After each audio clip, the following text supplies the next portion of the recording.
अर्जुन और श्री कृष्ण पुत्र प्रद्युम्न में कौन अधिक शक्तिशाली था? क्या प्रद्युम्न अर्जुन को एकल युद्ध में परास्त कर सकते थे?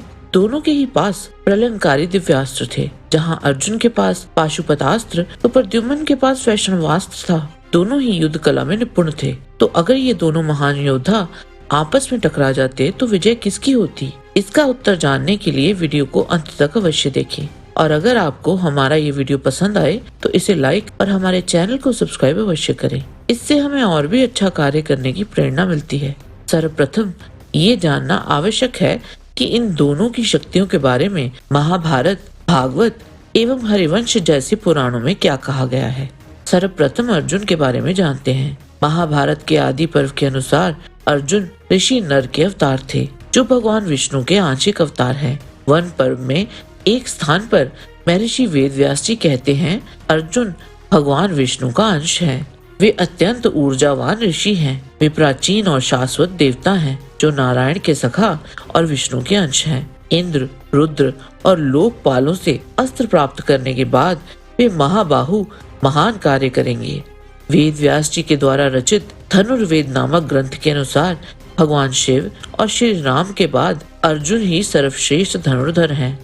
महाभारत वन पर्व अध्याय 38 के अनुसार जब अर्जुन की परीक्षा लेने के लिए महादेव ने किरात भेष में आकर अर्जुन से युद्ध किया था, तो वहां बेशक अर्जुन भगवान शिव से पराजित हो गए थे, परंतु उन्होंने महादेव को युद्ध में संतुष्ट किया था और इसी से प्रसन्न होकर अपना सबसे शक्तिशाली दिव्यास्त्र पाशुपतास्त्र अर्जुन को प्रदान किया था। अर्जुन को अस्त्र प्रदान करते हुए महादेव अर्जुन से बोले, फाल्गुन, मैं तुम्हारे इस अनुपम पराक्रम, शौर्य और धैर्य से बहुत संतुष्ट हूँ। तुम्हारे समान दूसरा कोई क्षत्रिय नहीं है। अनग, तुम्हारा तेज और पराक्रम आज मेरे समान सिद्ध हुआ है। मैं तुम पर बहुत प्रसन्न हूँ। कुंती पुत्र, तुम पहले के नर नामक ऋषि हो। तुम युद्ध में अपने शत्रुओं पर, वे चाहे संपूर्ण देवता ही क्यों न हो, विजय पाओगे।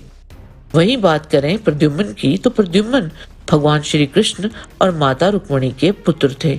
उन्हें कामदेव का अवतार भी कहा गया है। प्रद्युम्न अपने समय के सबसे शक्तिशाली योद्धाओं में से एक थे। वह भगवान श्री कृष्ण के पुत्रों में सबसे वीर और प्रतापी थे। प्रद्युम्न ने घोर मायावी शंबरासुर से युद्ध कर उसको मार डाला था। शंबरासुर के साथ ही प्रद्युम्न ने उसके 100 पुत्रों को भी मार गिराया था। जब शोणितपुर में श्री कृष्ण और बाणासुर का युद्ध चल रहा था, तो वहां प्रद्युम्न और भगवान कार्तिकेय जी के बीच भी युद्ध छिड़ गया था। वहां प्रद्युम्न ने अपनी युद्ध कला का अद्भुत प्रदर्शन दिखाया था। श्री कृष्ण, अर्जुन, अभिमन्यु के अतिरिक्त केवल प्रद्युम्न ही थे जो चक्रव्यूह को भेदना जानते थे। जब निकुंभ के नेतृत्व में असुर और कुरु योद्धा यादवों से युद्ध करने आए थे, तब प्रद्युम्न ने अकेले ही कर्ण, विराट, द्रुपद, भगदत्त, रुक्मी, भीष्म, दुर्योधन, शिशुपाल, विंद, अनुविंद, जरासंध, शकुनी आदि और भी कई योद्धाओं को बंदी बना लिया था। एक युद्ध में उन्होंने देवराज इंद्र के पुत्र जयंत को पराजित किया था और एक अन्य युद्ध में शाल्व को भी पराजित कर दिया था। प्रद्युम्न वास्तव में अर्जुन के शिष्य थे और अर्जुन के ही समान अद्वितीय प्रतिभा के धनी थे। वे मायावी विद्याओं में भी पारंगत थे। द्वापर युग में भगवान श्री कृष्ण और बलराम जी के अतिरिक्त संभवतः प्रद्युम्न ही ऐसे योद्धा थे जो अर्जुन को चुनौती दे सकते थे। प्रद्युम्न धनुर्विद्या की कला में अर्जुन के समकक्ष हो सकते थे, किंतु यह संदेहास्पद है कि उन्होंने धनुर्विद्या की अंतिम विधि सीखी थी या नहीं।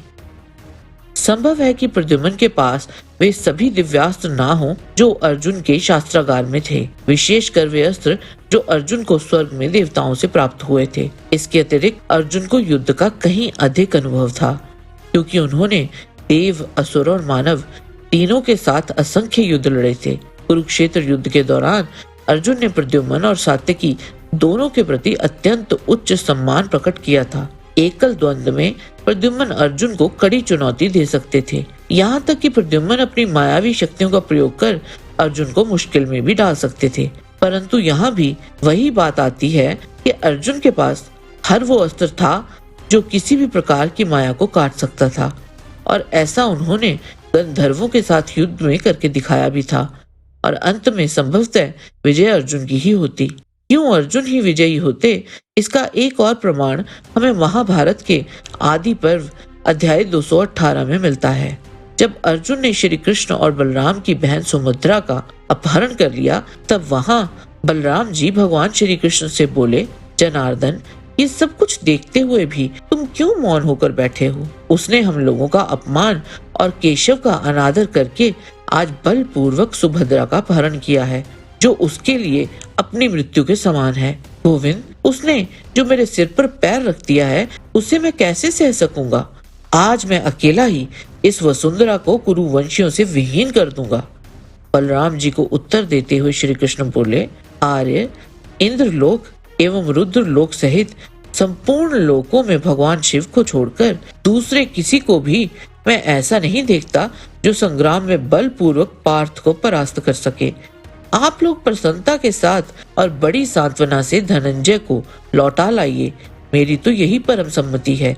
यदि अर्जुन आप लोगों को बलपूर्वक हराकर अपने नगर में चले गए, तब तो आप लोगों का सारा यश तत्काल ही नष्ट हो जाएगा।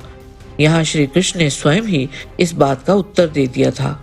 हमारी दृष्टि में अर्जुन और प्रद्युम्न दोनों ही एक दूसरे के समकक्ष थे और युद्ध होने पर हो सकता है कि परिणाम संभवतः बराबरी पर रुकता। विजय किसकी होगी, ये इस बात पर निर्भर करता है कि वे एक दूसरे के विरुद्ध कितनी सीमा तक जाते। दोनों को ही श्री कृष्ण और भगवान शिव का आशीर्वाद प्राप्त था। उनके बीच आपसी संबंध और सम्मान भी अत्यंत रोचक था। प्रद्युम्न अपने गुरु अर्जुन का अत्यधिक सम्मान करते थे और अर्जुन भी उन पर समान विश्वास रखते थे। स्वयं अर्जुन ने कहा था कि सात्विकी और प्रद्युम्न के अतिरिक्त वे किसी और को ऐसा नहीं देखते जो युधिष्ठिर की हर परिस्थिति में रक्षा कर सके, और इस उत्तरदायित्व के लिए वे उन पर पूर्ण भरोसा कर सकते थे। द्वापर युग में भगवान श्री कृष्ण और बलराम दाऊ के अतिरिक्त संभवतः प्रद्युम्न ही ऐसे योद्धा थे जो अर्जुन को चुनौती दे सकते थे, परंतु अर्जुन को किसी भी स्थिति में कम आंकना भूल होगी। उन्होंने असंख्य अद्भुत पराक्रम किए थे। अर्जुन के पास दिव्यास्त्रों का विशाल भंडार था जो उन्हें निर्णायक बढ़त दिला सकता था। अगर प्रद्युम्न श्री कृष्ण के पुत्र थे तो अर्जुन भी नर अवतार भगवान विष्णु के ही अंश थे, और जैसा हमने पहले कहा, अर्जुन ने अनेकों बार देवों से लेकर बड़े बड़े योद्धाओं को कई बार पराजित किया था, और अनुभव के आधार पर ही हम ये कह सकते हैं कि दोनों में युद्ध की स्थिति में पलड़ा अर्जुन का ही भारी होता। जय श्री कृष्ण। आज के वीडियो में बस इतना ही। आशा करते हैं कि आपको हमारा ये वीडियो पसंद आया होगा। कृपया इसे लाइक और शेयर अवश्य करें। किसी भी प्रकार की त्रुटि के लिए आप सबसे क्षमा याचना करते हुए आपसे निवेदन है कि प्रेम पूर्वक परमपिता परमात्मा को मन में धारण करें और बोलें, वैदिक सनातन धर्म की सदा ही जय।